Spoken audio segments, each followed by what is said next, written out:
Hey everyone, this is Dr. B from Steps to the Future. Thank you so much for joining in with us this evening. I am thrilled because I have a great guest with us this evening, and I want you to make sure that you're ready to take in everything that he has to say. So go grab your cup of water, go get your tea, your hot cocoa, whatever it is that you're usually drinking when you're looking at one of these, and come back and join us. But before I begin, I want to just shout out an HBCU college fair that is taking place this Saturday, March 6th. The information for it is on my Facebook page, so please go on there and check that information. My good friend Antoinette Batiste and her sorority, which is the Rho Delta Omega chapter of Alpha Kappa Alpha Sorority Incorporated, in partnership with the Ivory and Pearls Foundation, is putting on this Black College Awareness event. And this is their 30th year. So definitely I would love for you to join me and join other students as we come on there. And we will be coming back in a few seconds.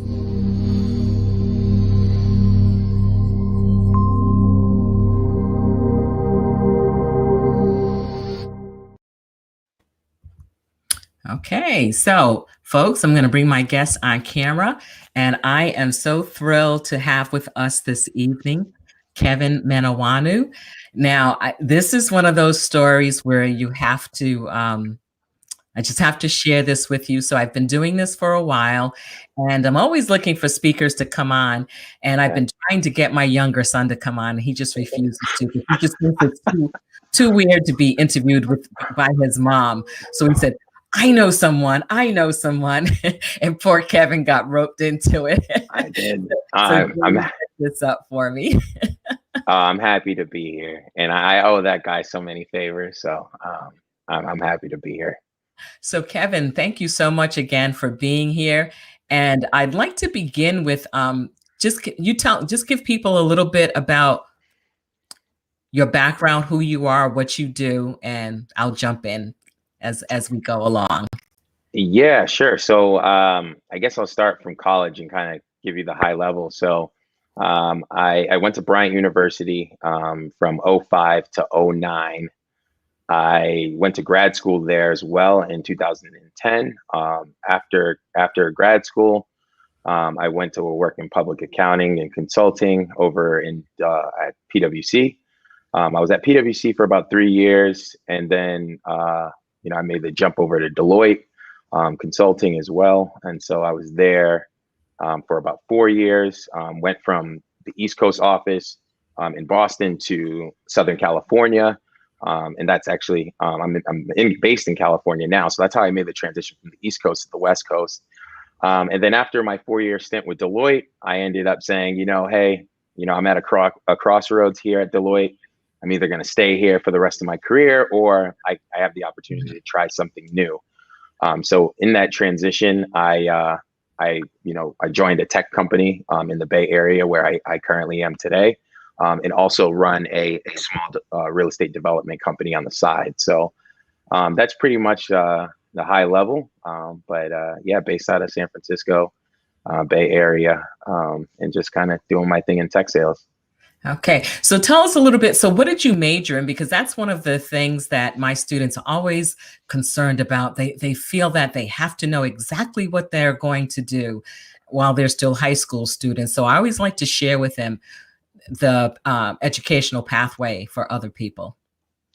Yeah, for me, I had no idea what I wanted to do. And I think I did a summer program with PwC, and they kind of pushed me toward accounting. So I took up accounting, and then I ended up going into the master's program, a hybrid within Bryant, which was MBA mixed with a MSA as well. So accounting background through and through.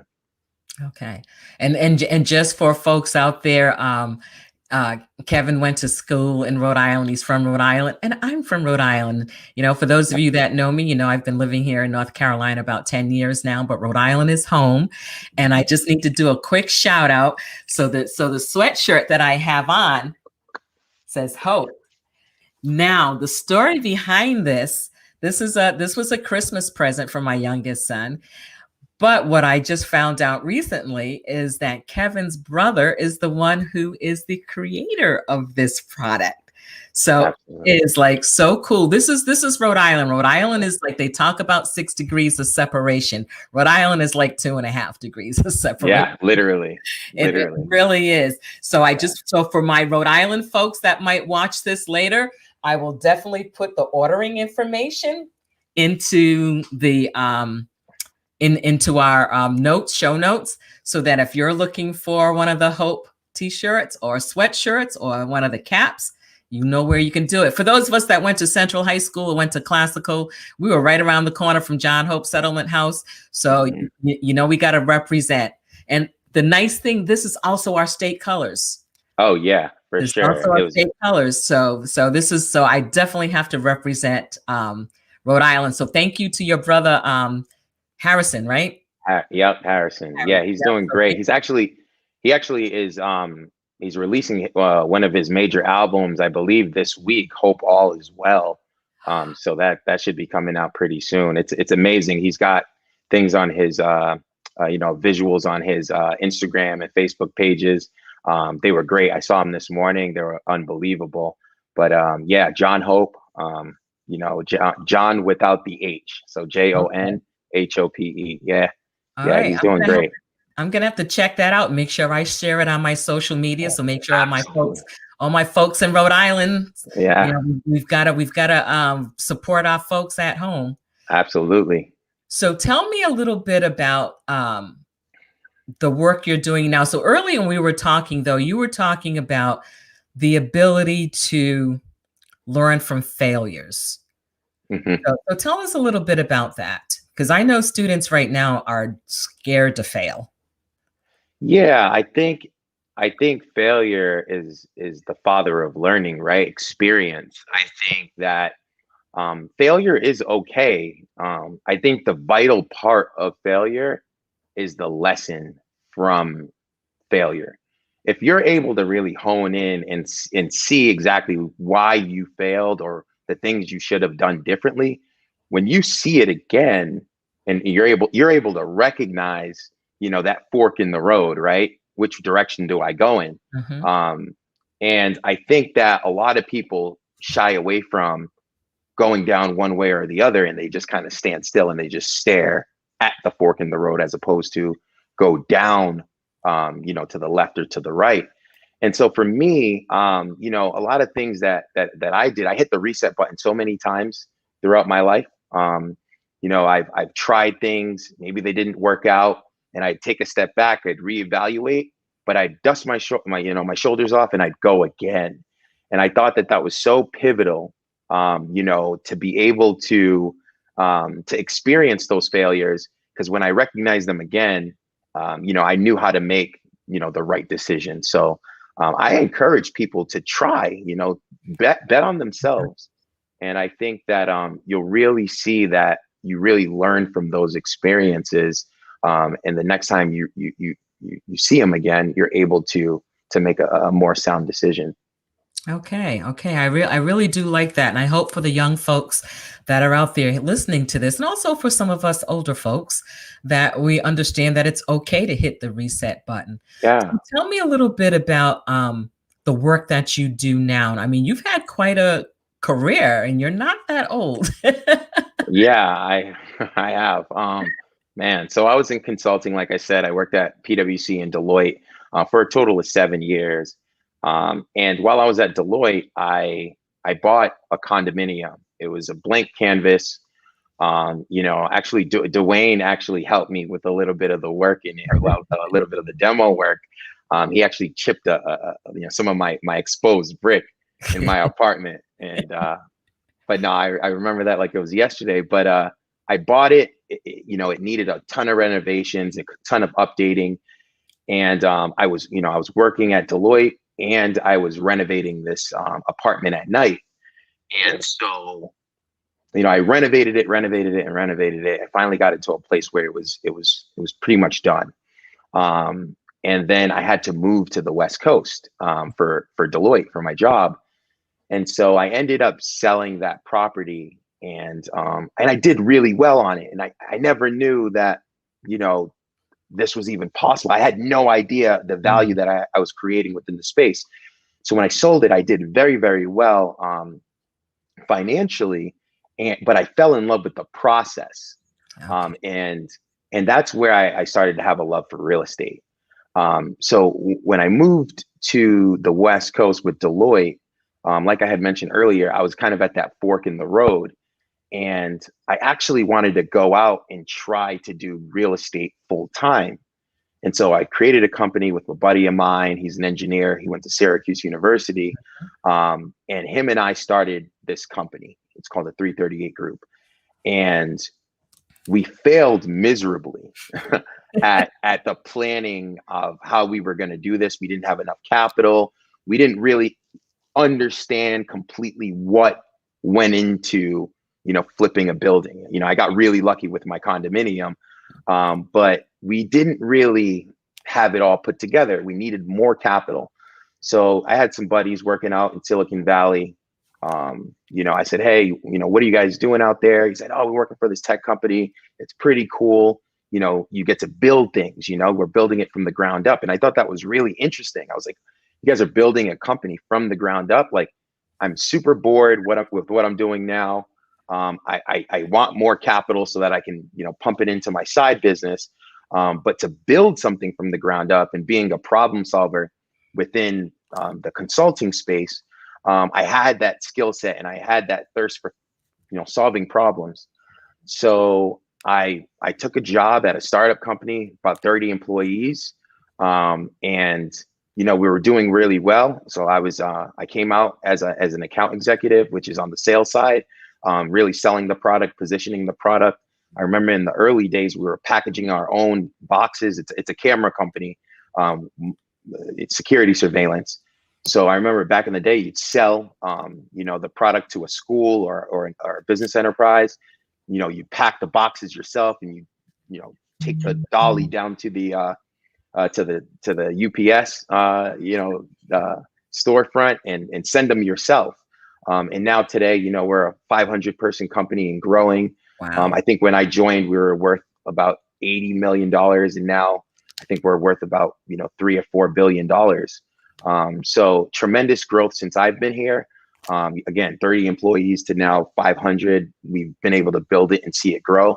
It's been tremendous. And then I've also been able to do well monetarily to be able to pump a little bit of money into my side business, which is the real estate development company with my buddy. So, all in all, I love what I do here. It's been an amazing experience. But at the same time, I've been able to even feed my side business and grow that as well. So working really hard, kind of juggling both. But it's been nothing short of remarkable. I'm so happy that I made the decision to do it. Right. I love that you're talking about how you didn't limit yourself to one thing, that sometimes we call it, having a side hustle, but your side hustle turned into something that has really come to fruition and is making a difference in your life. So I think it's important that young folks, and then anyone out there, hear that you don't have to limit yourself. Go out there, try, take a risk, see what else is available for you. And you really will find out that, hey, this is okay. This is something I'm interested in. The other thing that I love that you said is, when you realize that you weren't necessarily as engaged in the work that you were doing, you realize you needed to make a move, and you made a move. And I think sometimes people are afraid to do that. It's tremendously scary. I remember I had so much anxiety by the end of it that I would drive, to my office building, and I would just sit in my car in the parking lot because it just wasn't filling me up anymore. And it was just time. Mm. And when it's time, it's time. And so I made the decision. Again, it's scary, and I think that's why I had so much anxiety around leaving. But when I finally built up enough courage to say, all right, I'm going to do this, and I'm not going to die, right? Like if I somehow leave here, I'm going to be okay. Right. And just bet on yourself. I mean, uh, you know, have confidence in your abilities to figure things out, solve problems. Again, hit the reset button if you need to. It's okay.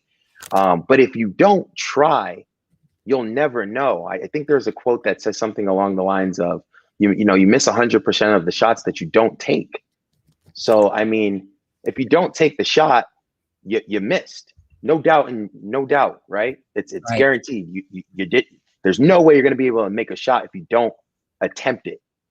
That is And so. so that's kind of where I was at that particular moment in my life. I love that philosophy. I know I'm a huge Michael Jordan fan. Oh, Still am. And and he said something similar to that in one of his books about talking about taking the shot and and you just had to keep trying. So I really love that quote. And it is so important to think about that, because when you think about people passing up opportunities because they're afraid, because they're scared. And I understand stepping out. I know when yeah, I moved here 10 years ago, I was like, okay, I'm not going to go back and work in public schools. It's a, it was difficult getting a job because people didn't know me. So yeah. for me, it ended up being the perfect time to start my own business. Didn't know anything about starting a business, but I Hmm. knew that if I didn't, that I would probably regret it because I needed to work. Exactly. Needed to work. I tell people I was not cut out to be a housewife. Yeah, I need to work. So, exactly. so I understand that stepping out and being afraid. And I love what you said about betting on yourself. Oh, I, for sure. I For love. sure. That the confidence, I think for me, I went from public school to private school, Okay. and I had the luxury of um, I had the luxury of seeing that, right? I went to a school where, you know, I went to school with mayors, nieces, and developers, children. They were all pulling up to school and 16 years old in unbelievable cars, and I was getting off the bus stop. Um, Right. but one thing I learned was I applied myself quickly because I wanted to be on the same playing field as everyone else. So I had a chip on my shoulder. I had something to prove. And once I started to prove, my GPA was there, and I was getting good grades in school, sometimes better than the folks that I knew came from very well off families. Hmm. That gave me the confidence and said, wait a minute, these kids are supposed to be beating me by a long shot, or at least I thought that way. They Right. should be smarter than me. They should have more resources, et cetera, et cetera. But once I was able to outwork them, and I saw that, hey, I'm getting better marks than these guys in school, it gave me the confidence to say, hey, I can do anything. Like if I'm beating these kids, I know I have something upstairs. I know I can bet on Right. myself. So I took that confidence and I ran with it. And I think a lot of young people, especially that come from underprivileged communities, Yes. they don't have that confidence. They assume that they're already the back seat. Hmm. And that's not necessarily true. You know what I mean?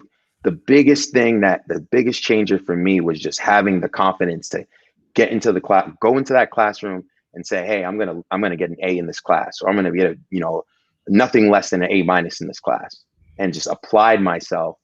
And that just gave me the confidence for high school, college, my professional career. I just never really thought of myself as different than my peers. That's great, Kevin, because one of the things that we're concerned with students is their mindset. We talk about whether you have, how can you go from a fixed mindset to a growth mindset?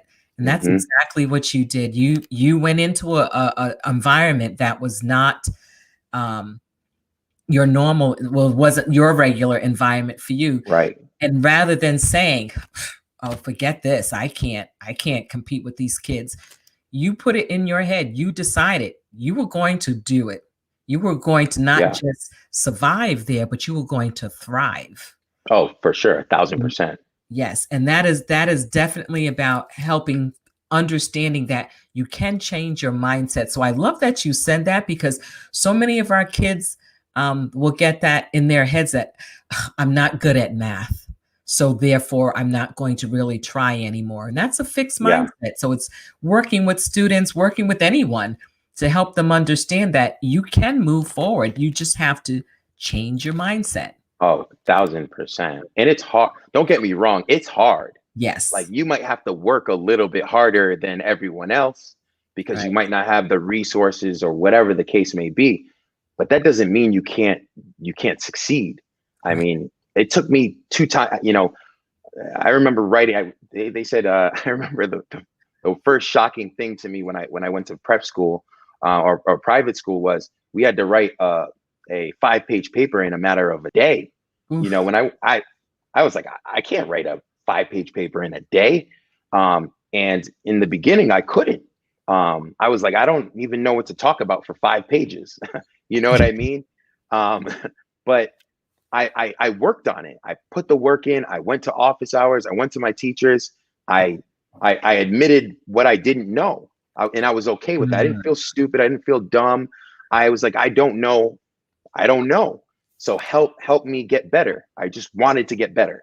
And every day I got better and I got better and I got better. I worked at it, and it took me 2 times, maybe 3 times as much effort as other people. But right. once I got my stride, then things started to get a little bit easier. Now I'm knocking out 5-page papers, no problem. But Right. I had to put the initial work in, and I had to be consistent, and I had to have discipline. That was the recipe. Be consistent and be disciplined. Don't just do it today and then not do it tomorrow. Be consistent.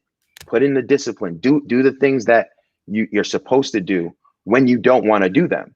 Right. That's the hard part in our community, right? Is that we give up. Don't give up. Stay consistent. Steer the course.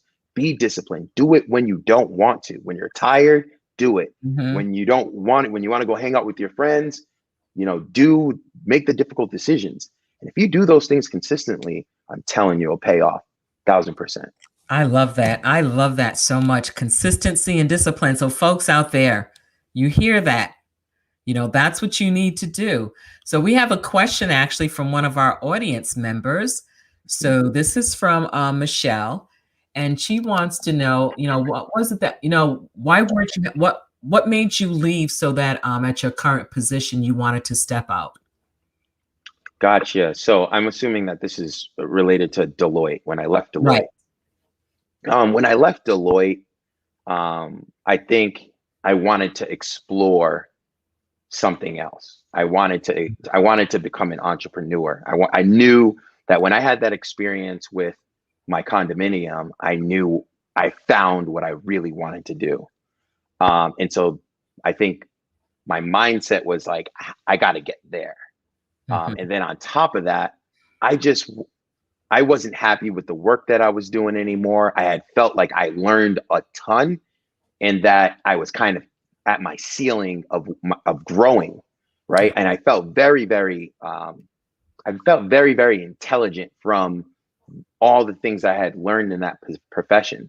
So I just felt like it was like I don't have anything left to learn because it was a skill set that I could apply to so many different, things. I felt that I would be successful at whatever else I wanted to do. So whether it was going to tech sales, whether it was going to entrepreneurship, I felt that I was going to be successful and I was going to figure it out and I was going to be consistent and I was going to be disciplined enough to know that I would succeed. And I knew I had the recipe. So once it got to a point where I said, "Hey, I'm gonna believe in myself. I'm gonna trust myself," I Mhm. said, "I'm gonna go in this direction," and there was no looking back. I love that. Michelle said, okay. She said she loves that about the consistency and the discipline. One of the things I love that about what you just said, is that once you knew you had the knowledge and skills, you knew you could transfer those to any Hmm. environment because of that discipline, Right. that you were able to take all that you learned at Deloitte and move it into something that would feed your soul a little bit more than working at Deloitte. Exactly right. Yeah. So Exactly so right. so thank you for saying that. So Michelle says that's awesome. So she definitely love that remark from you. Great. So for folks that are just joining in, we're here with Kevin Menawonu, um, originally from Rhode Island, my home state, and Kevin is here sharing his story about how he became an account executive with the company he's with now, and talking about his educational background and his career journey. And we hope this is something that, if you're watching this on the replay, that you're definitely learning something from it. And please make sure that you're sharing this out with folks, because I think it's so important for people to understand that success doesn't just happen. Mm-mm. Success doesn't just happen. You have to do something where, you're working at it. So one of the things, so you were talking about your real estate venture, and Yeah. you were talking earlier about the condo that you renovated and ended up selling. So everybody watches HGTV, and they Uh, see people, oh, I can flip a house, yeah. it's easy. Yeah. How easy is it, Kevin, to do that? You know what? At that time, HGTV was what gave me the idea to go ahead and do this, because I was so fixated on watching the show, and I was like, this can't be that hard. Um, it's it's actually not, right? I think it's more effort than it is difficult, in my opinion, right? Like, so I had to make sacrifices. And some of those sacrifices were, when I bought it was like a loft, right? It was an entire floor in an old, abandoned type warehouse building. So I bought the entire floor for like nothing. It was like, I think I bought it for $170,000 or something like that. And I loved it because it had high ceilings. Mhm. It had exposed brick behind the sheetrock. It was just massive. It was in an amazing, 6-foot windows. It was Mm, beautiful, and I was like, "Oh, this place is gorgeous." In my head, I knew what I wanted to do with it. So when I bought it, I started peeling the sheetrock off the walls to expose the brick. mhm. And when I did that, I didn't realize how much dust it was gonna create. So while I was doing it myself, and I had my buddy who's now my partner, he actually helped me, help me out tremendously. So I'm so grateful to him. So tap into your resources. But I didn't realize all the mess it would create. So I started sleeping in my bathtub at the Oh, time. And so I would sleep in my bathtub. I'd wake up in the morning. I'd go to the gym and I would shower and get dressed at the gym. I'd go to work from like, I don't know, 7 to 7. I'd come home. I'll do some more work around the house. And then again, I literally was sleeping in my bathroom because that was the only area that was like enclosed. Everything else was wide open. right. So it's a lot of sacrifices that I think a lot of people probably wouldn't make. I mean, how many people would sleep in their bathtub, Right. right? But you know, I looking back at the way I did it, it wasn't smart. I probably should have budgeted a little bit better, but I got crafty. Again, I'm a problem solver. So when I ran into a problem, I solved it, and I focused on my craft. I focused on what am I good at, and it's problem solving. So I figured out, problems and problems, and I finally got it to a point where it was done. It was not about 95% complete, and I realized that my expenses and my income were neck and neck, and I'm like, I went to grad school. I did everything right. I got a job. I Mhm.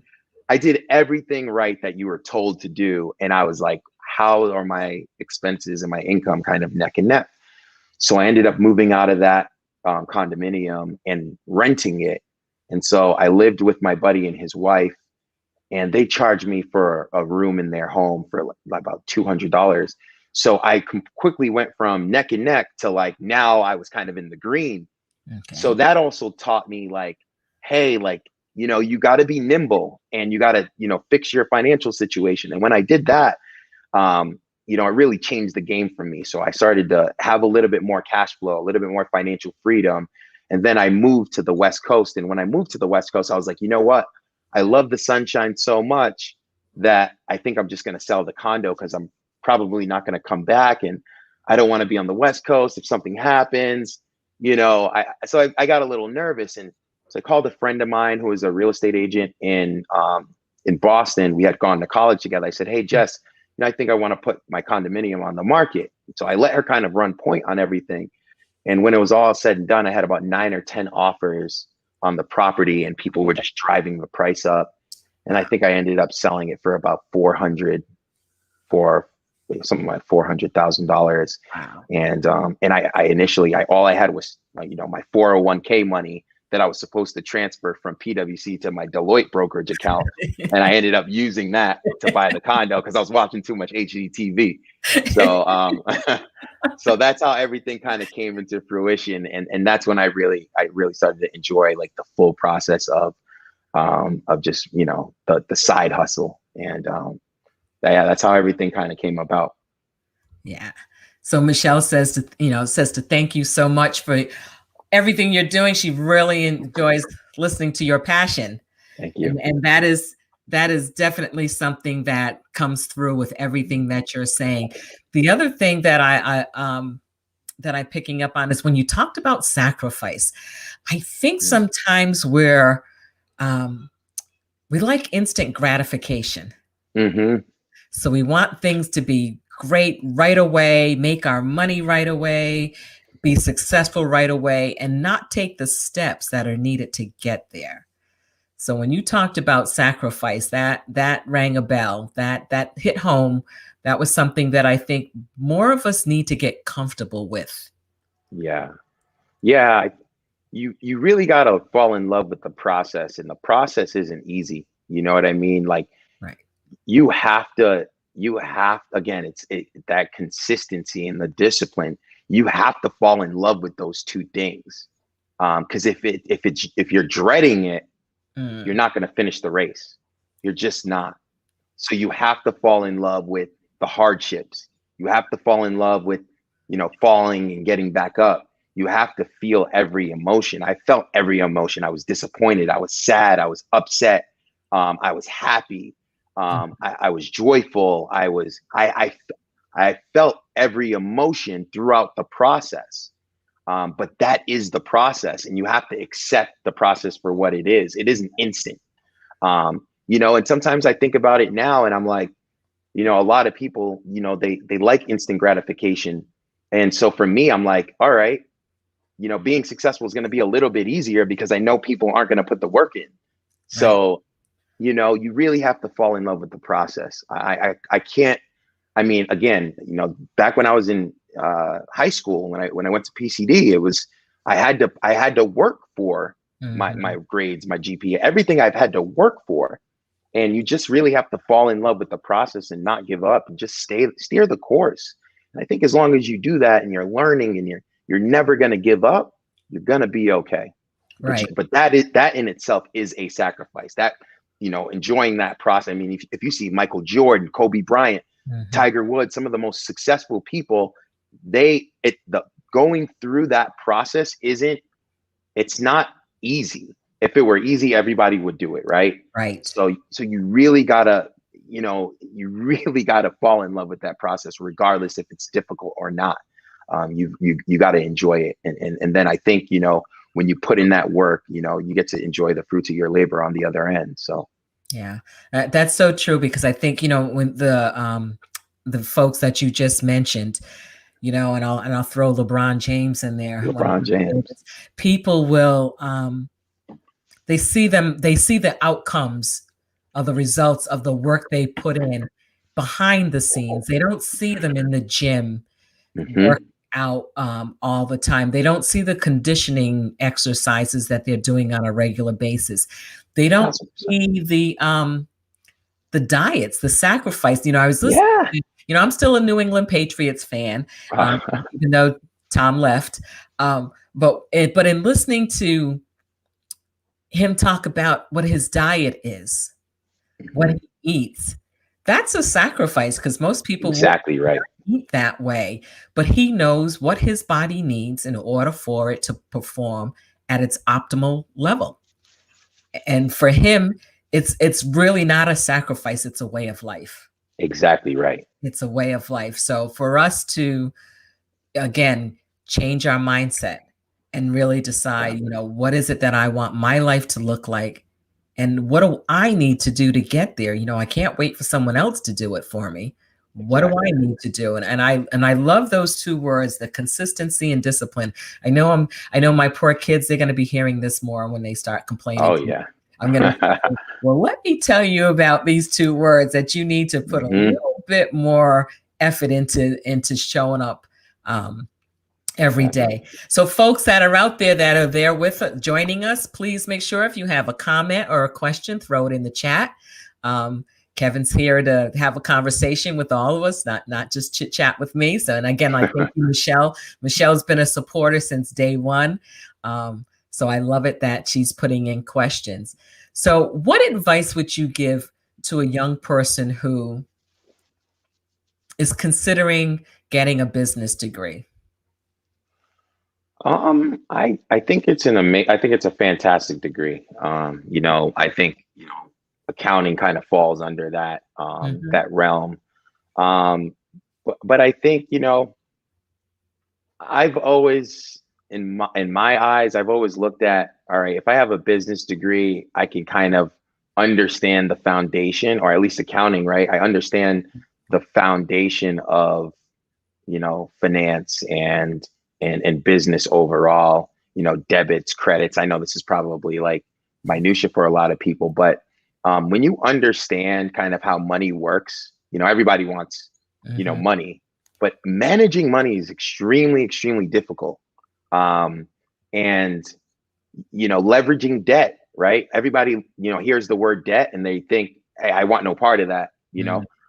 For me, I leverage debt all the time, right? The more cash I can have in my pocket, and leverage debt or cheap debt, right? Where I'm going to not pay high interest rates or whatever the case may be, right? On a house or on a car note, whatever the case may be, I leverage debt. So when you understand business and you understand how money works and how you can manipulate it and take advantage of it, it really opens up the doors to do a lot of things, whether it's, buy inventory for your business, right? Or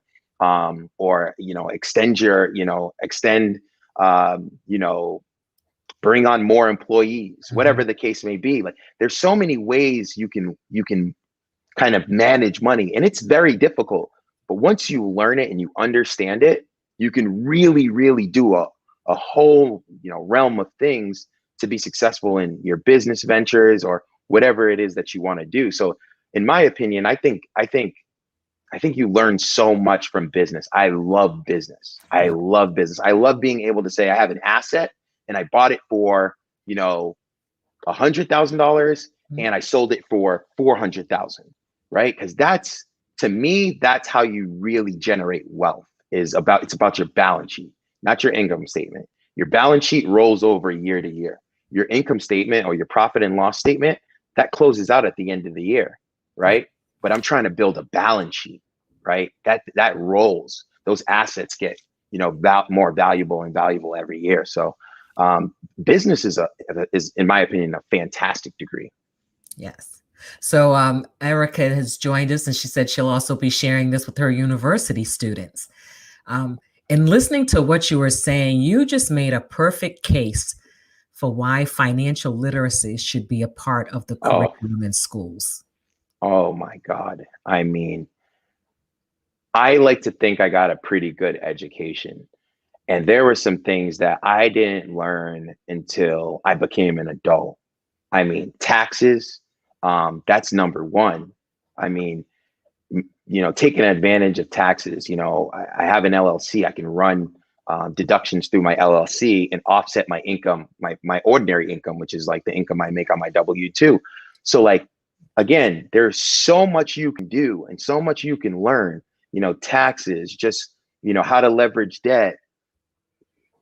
It's extremely important. I challenge everyone, even if you're a psychology major, an arts major, whatever the case may be, understand financial literacy, understand credit cards, the way they understand how your FICO score gets created.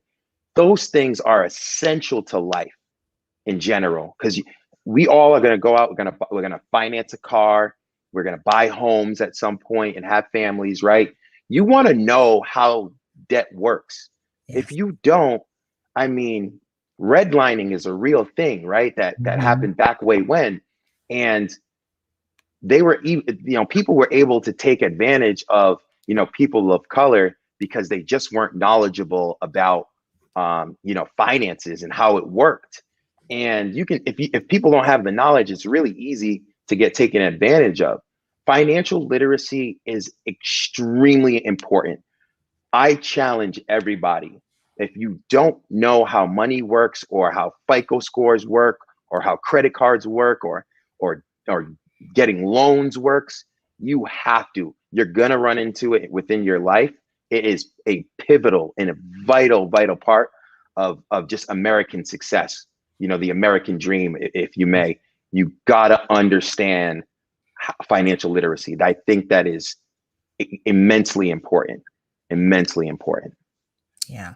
And unfortunately, that's one of the things that many of our schools are not on top of for our students. In working with families getting ready for college, one of the first questions we're always talking about is, the kids will say, well, this is my dream school. I want to go here. I want to go there. And, and I always try to bring them back to reality. I said, okay, we also have to look at the financial fit. Because there's a certain amount of money that your family is going to be paying for the next 4 years. Is that within your family's budget? Right. So before you tell me what school you're interested in, let's look at some numbers. And there are times, quite a few times, Kevin, I get pushback from families and they'll say, we'll figure it out. And I'm like, oh, that's not the way. Yes, maybe you'll figure it out for the first year because you'll make a lot of sacrifices, but can you do that for year 2, 3, and 4? Exactly right. Shame on the system. And this is, shame on the system to ask a 18-year-old kid coming out of high school to make a financial decision that they don't even fully understand is absurd. That's number one, in my personal opinion. But you're absolutely right. I mean, I went to school. I didn't understand. I was lucky enough to get scholarships. So I was blessed and grateful in that regard. But you're absolutely right. I mean, people walk out of college with hundreds and thousands of dollars in debt, and you're in a hole, right? And then kind of society tells us, go to college, $100,000 in debt, get married. Most of us probably have to pay for our own, weddings, right? And that's going to be a substantial amount of money. We're going to take out debt to do that, right? Go ahead and buy a house. It's more debt. I always see people posting, keys and things on, hey, I just bought a house. And maybe this is a little cynical, but, it's like, hey, it's the banks until you pay it off in 30 years. Let's remember that. So, then it's yours. And then on top of that, if you look at the interest that you pay over that 30 years accumulated, it's probably the cost of the house. Yes. And it's unbelievable, like, at all the debt and debt and debt and debt and debt and debt and debt. And then you kind of look up and if you don't like your career, your job, you got to pay for your house, you got to pay for your car, you got to pay for kids, you got to pay for all these things. And now you're just stuck doing something you don't necessarily want to do, which goes back to our point about financial literacy and why it's so pivotal and important, right? Like when I go back to my story, right? When I got the house and my income and my expenses matched, here's a guy with a, MBA and MSA, great education. And I'm stuck in that, that boat. But what I didn't do was continue and get more debt and get more debt. I said, wait a minute, I got to get out of this situation. I've got to pivot. Pivoting is, that was the smartest thing I could have done. But to go back to the point, you really have to understand financial literacy. It goes back to our point. What is it going to look like when I get out of college in 4 years? And then what career am I going to go into? If you go into teaching, it might not give you, the income to be able to, right? No offense. No, offense you're right. But you've got to, or you go into arts, right? Or whatever it is that you do, you've got to think, hey, I've just racked up $200,000 of debt, and the profession I'm going into, how long is it going to take me to pay off that debt? And luckily enough for teachers, there's programs where if you work in, public administration for maybe 10 years, your debt can be forgiven. So that is a route, right? But understand that 10-year sacrifice as well. So there are things that you need to think about. You can't, and again, shame on the system for telling, 18-year-old kids to make this decision. I don't think that that's right, with very little guidance. Right. And then cost just being that exuberant to begin with is absurd. I mean, let's be real here. So I don't know. I can go on a rant all day long about stuff, but so I'm sitting here saying, I can see Kevin's next side hustle coming up. Creating financial literacy programs for high schools. Creating a series of financial literacy videos using his experiences or those of people that he knows. Because you're so right. I mean, I love it that your passion is showing for that, because that's what I hear, daily when I'm working with families. There's a couple of Facebook groups that I belong to, and it's all about, paying for college or how to pay for college or what that looks like. And I'm always amazed at the amount of debt people would be willing to go into when, if you do your research and, okay, so you're not going to this name school, but that doesn't mean the education is any less. Right. And if you can do it for less costs, if that school is going to offer you some merit scholarships, that's going to decrease your debt, maybe even pay for all of it, then that's something you need to, that's something that you need to do. One thing that I did consider, like if I in hindsight, I go back and I reflect at things, right? One thing that I will say is, if if I could do it all over again, what would I do differently? I guess I'm asking myself questions now. But if I could go back, I might have gone to maybe a community college, then transferred to a 4-year college, and did 2 years there, just to offset the cost. Or I might have went to a state school or that still had very good credentials and merit. Right. But I found, most importantly, if you go and get like an MBA, for example, from a top 10, that's so valuable. And that's like, I think offsetting your 4 years, your 4-year cost, and just kind of maybe going to a state school where you got provided funding and maybe it costs you $11,000 a year to go to school. And now you walk out of there with maybe $45,000 of debt. Maybe you offset it with some scholarships or FAFSA and things of that nature. So maybe it's even less, but go get an advanced degree, go get a master's degree at like a top 10 in HBS or a Wharton or, whatever. Go there, get that education. I think that having a top 10, MBA is probably more valuable than going to an expensive undergrad school that costs $40,000 or $50,000 a year. In my opinion, that's what I would have done differently. I would have destroyed it and killed it in my undergrad years, and then I would have went to a top 10. That's what I would have done differently.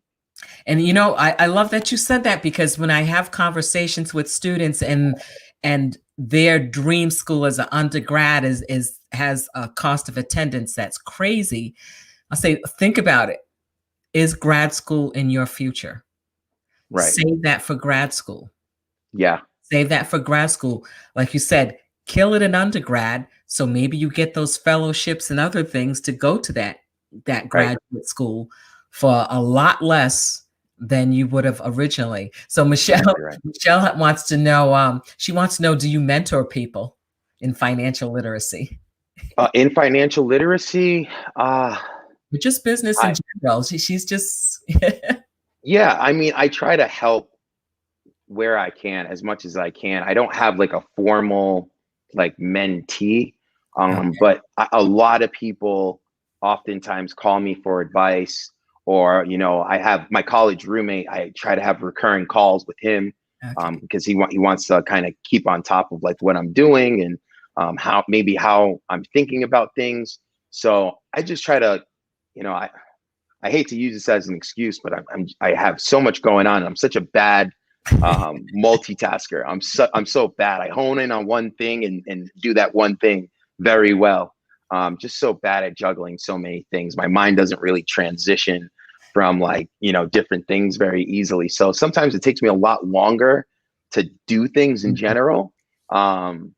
So my time sometimes is limited, but anytime I can lend a helping hand, I'm always happy to have the conversation, because I think it's pivotal. It's vital for people to have the right information to be equipped to make sound decisions. Right. Well, that goes back to your two words, consistency and discipline. Hmm. And that's what you've been showing throughout. So in our conversations, emails back and forth, I always ask folks lately, a favorite book, and the one that you mentioned was Outliers by Malcolm Gladwell. So why is that one of your favorite books? Or why is that a book you would recommend to folks? The 10,000 hour rule. Yes. That's why. There's a section within the book, and he talks about successful people and what it took for them to be successful. And then it's a chapter. I can't remember where it is in the book. It's been a while since I've read it. But it's actually, oh no, that's his other book. But yeah, Outliers. I have it right here. This book right here. Yes. So it's an amazing book. I don't remember when it came out. 2011. It's an amazing book. But one thing it taught me was the 10,000 hour rule. And basically, in a nutshell, what the 10,000 hour rule is, it takes you 10,000 hours to master a craft. So again, back to our conversation about instant gratification. It's not going to happen overnight. It's going to take a lot of grit. It's going to take a lot of tenacity, and it's going to take a lot of hours to master your craft. So the 10,000 hour rule really hones in on the amount of time that you have, productive time that you have to put into a craft in order to to master that craft. And I think it's extremely important, especially for our young folks, to understand the time and the effort that you have to put into your craft, right? You don't just get good at things. It just doesn't happen, right? You've got to put in the work. They mentioned the Beatles. The Beatles played at a local pub for years, and they got so good, right? They put even more than 10,000 hours, but they got so good that they without even talking to each other, they can switch up the melody and the rhythm and play a song completely different by just being in sync and playing so much with the rest of the guys in the band. They knew, where, their drummer was going. They would be able to feed off of that. They knew where their guitarist was going. They knew, everybody was just on the same page because they had put in the work and put in the work. And this is even before the Beatles became the Beatles, right? They were playing at this local hole in the wall pub. They put in 15, 20,000 hours just in this local small venue before they really, really began to gain traction. So, understand, how important it is to put in the work and put in the hours. So I thought that book was great for young students, either high school or in college, to go ahead, break that book open. It's an amazing, amazing book. It is. Malcolm Gladwell is one of my I think I read everything that he writes, and Hmm. when I saw that comment, I said, I know he's going to talk about the 10,000 Oh hours, yeah, because no way. that is the biggest takeaway from that book. And you Hmm. just think about, that's what you need to be an expert. So when I hear people offering opinions about something, I'm always like, well, how much effort, what is your background in this? How many hours have you put Hmm. into this. What makes you an expert? And I love that example like that you gave about the Beatles, how because of the amount of time they worked with each other, they were able to read each other just naturally after a Yeah. while. And that comes with time. Right. Putting in the time, it's that sacrifice, that consistency, that discipline. It's just so crucial to what it is any of us are doing. Right. I know, we have, my girlfriend and I, we always have these conversations about the amount of professional development we do. Like someone said, yeah, but you're working with kids. How often do you, we're doing, especially now that we're virtual. Oh my God, we're doing conferences regularly. We're visiting colleges virtually. I mean, last night there was a college fair with the National Association for College Admission Counseling. So you're doing that because that's how you get good at what we do. We put in the time, we put in the hours. And there's no way to get around that. You can't fake it. You can't fake it. So if you're going to put that time and effort into it, then do it right. Exactly right. No cutting corners. No cutting corners. None at all. Right. I'm telling you, I have learned so much just listening to you. Thank you. And I am thrilled. I'm sitting here saying, "Oh my God, I'm gonna have to watch this again." And like, I'm gonna have to like really get going on my financial literacy too. But this has been fantastic. Awesome. So, what one piece of advice would you give to a young person right now if there's somebody, if they're in high school thinking about going to college? Oh man.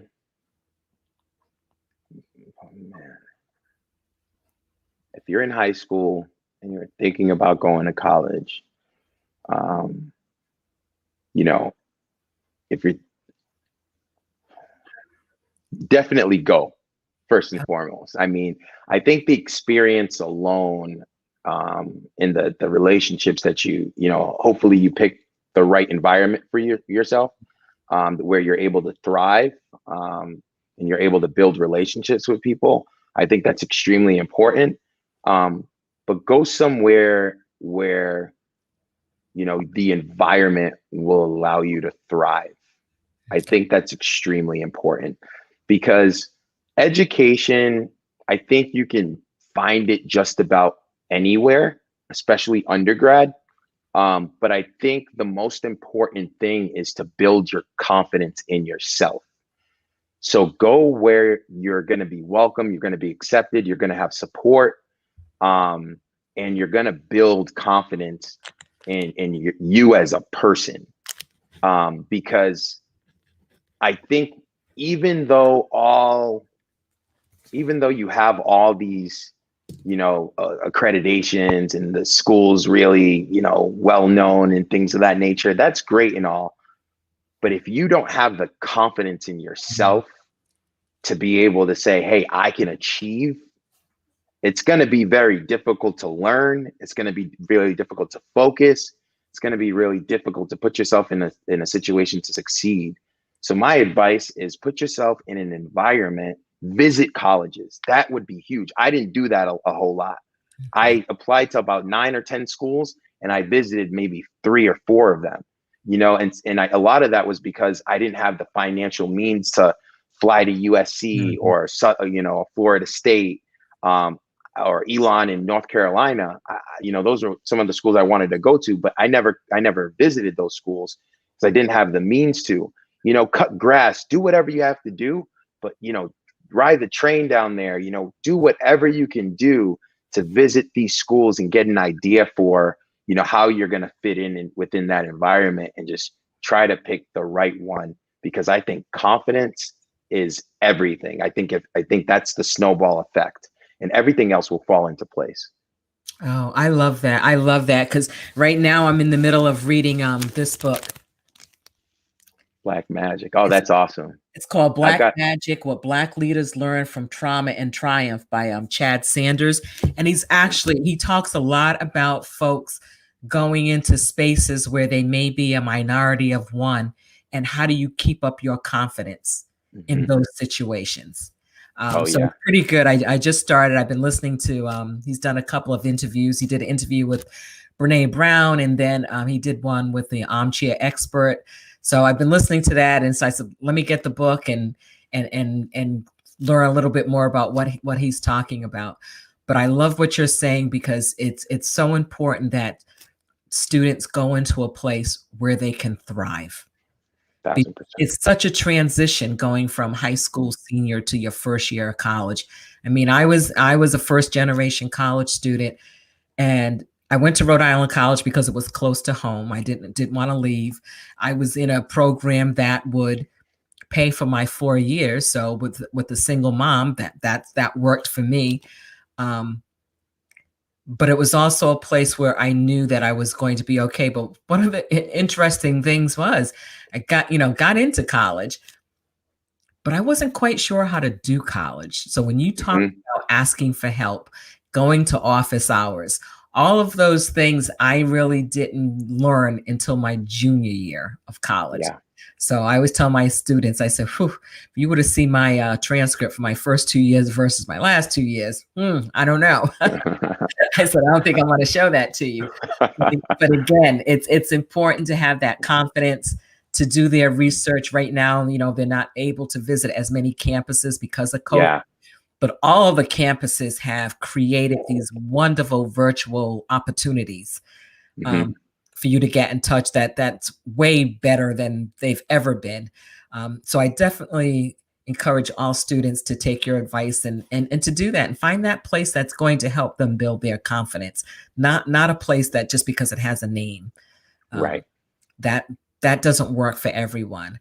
Kevin, I thank you so much. This has been fascinating. This has been fascinating. And I appreciate you taking time out of your busy schedule, because just listening to you, I'm like, whew, this guy's got it going on. So this is really good. So I appreciate you, and folks that are out there, please make sure that you share this with folks in your circle, with young people, with older people who are maybe making a career transition, because I think Kevin dropped so many pearls of wisdom for us this evening that you might have to listen to this a couple of times before you fully get the full effect.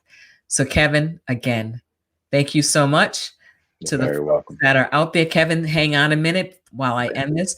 For the folks that are out there, thank you so much for tuning in. I appreciate that you come in here every Monday, or you check it out on the replay, and that you share this out. So stay tuned. We'll be having some more guests coming up, or you just might have me, Dr. B. So I'll see you Mondays, 7 p.m. Eastern time. Take care, everyone.